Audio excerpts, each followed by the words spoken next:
It's the 20th of June 2013 and here is Pocket Gamer to give you some first hands-on impressions of all the new iOS games that have come out this week. Enjoy!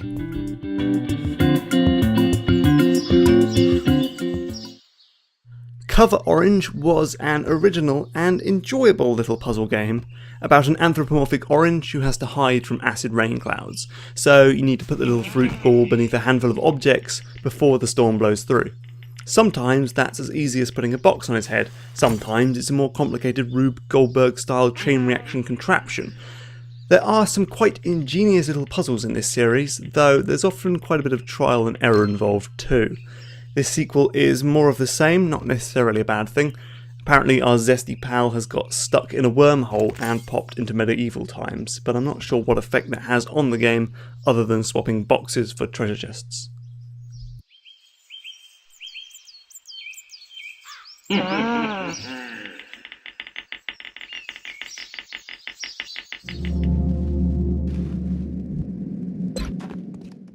This is XCOM Enemy Unknown. It has you command a series of tense, turn-based battles against alien scumbags, using cover and smart strategy to keep your squad of soldiers alive. You see, XCOM uses permadeath, so if a soldier dies, he's gone for good. You'll also have to look after an enormous underground facility where you'll conduct research, engineer weapons, hire new troops, put satellites into orbit, balance the budget, shoot down UFOs, all this while keeping every country in the XCOM project safe from ET. It is a frankly enormous game, and a largely faithful port of last year's PC version, so don't let that monster price point put you off. This is a terrific tactics game and worth every penny.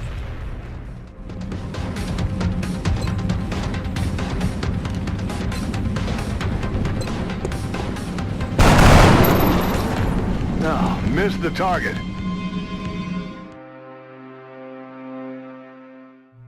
You know, I did enjoy the first Forever Lost game. It was a pretty standard escape the room style puzzler with very basic graphics, but it had an intriguing storyline, a really eerie atmosphere, and most importantly, top puzzles.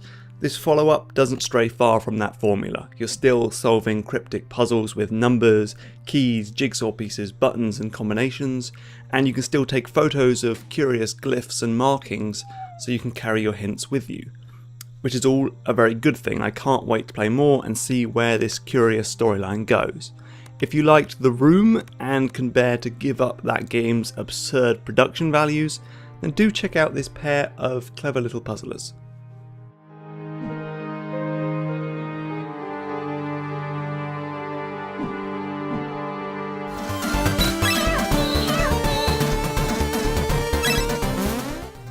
I had high hopes for Leaping Legend. It's the new game from Everplay, who made 1001 Attempts, a really clever and fast-paced little arcade action game. This game is pretty similar actually. You leap between walls, this time horizontally rather than vertically, and attempt to dodge all manner of dangerous obstacles. But it's nowhere near as good as 1001 Attempts. It has weird controls. I don't think my brain is designed for running up and down walls. It doesn't have the habit-forming immediate retry. It's poisoned by in-app purchases, and it's stuffed until its guts explode with embarrassing Reddit-style memes. Kill it.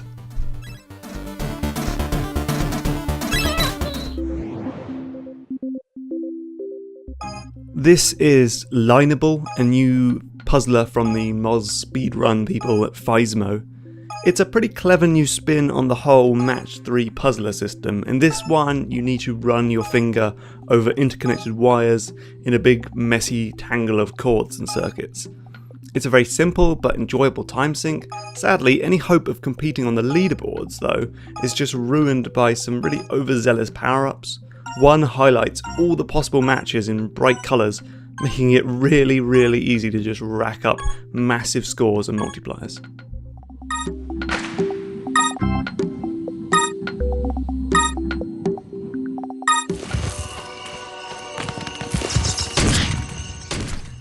Here's a cheeky little Diablo-like loot whore action RPG. Gloomy Holo checks all the right boxes, having you complete quests, rummage through chests, shoot hundreds of cannon fodder baddies and all that good stuff. It's not going to win any prizes for originality, or creativity, or even quality, and it is stuffed with in-app purchases, but if you're craving an iOS game in this understaffed genre, what else are you going to do?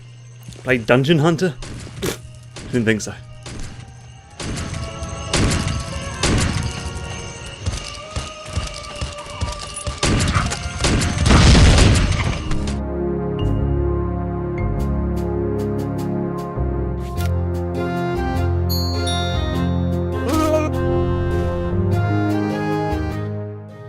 Icebreaker, A Viking Voyage is a cute and clever mix of games like Cut the Rope and Fruit Ninja.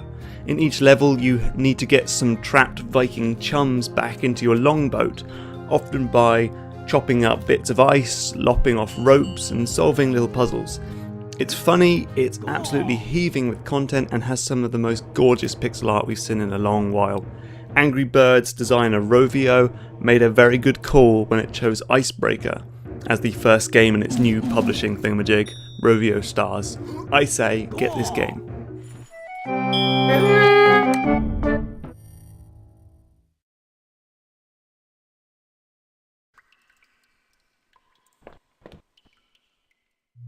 Home comes with some very strict requirements. When you turn on the game, it tells you to switch off all the lights, put on your headphones, and even finish the game in one single sitting. But they all kind of make sense. This indie PC port is a creepy and engrossing little horror game that really deserves your full, undivided attention. As you wander about the claustrophobic house, encased in the glow of a torch, you'll get to edit the events of the story by making different decisions. In the end, it's worth playing through multiple times to see how the narrative changes in reaction to your choices. The iOS version is a little bit shoddy, but if you're into experimental interactive fiction, it's well worth sticking with.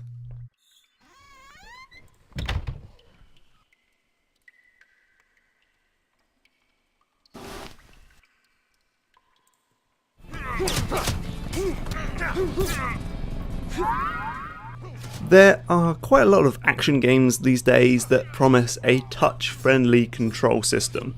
Spiral is the latest game, so you tap to move, tap on baddies to fight, tap on your character to do a defensive blast, tap here, hold there. It all works quite well actually, and the game itself does look interesting. It's done up in Unreal Engine, it looks rather spiffy, it even has voice acting and a kind of intriguing fiction behind it all. This is definitely something we're going to investigate a bit further.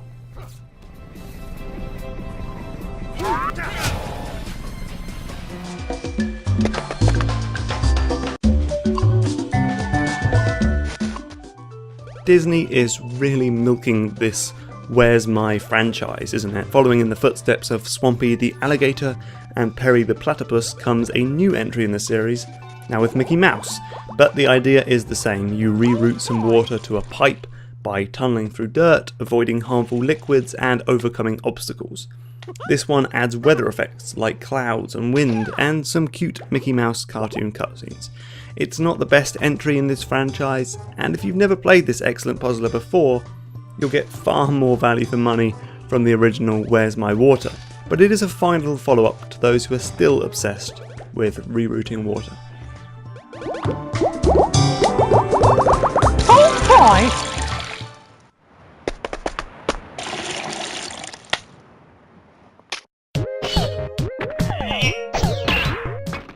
Zorby is a really bizarre game. You control this weird little bloke who likes to lob his medieval axe at harmless birds. The idea is simple, you throw the axe up to murder birds, but don't let the weapon land on your head on the way back down.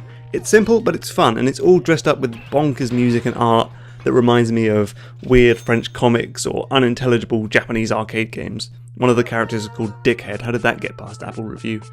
In conclusion, a weird but kind of wonderful game.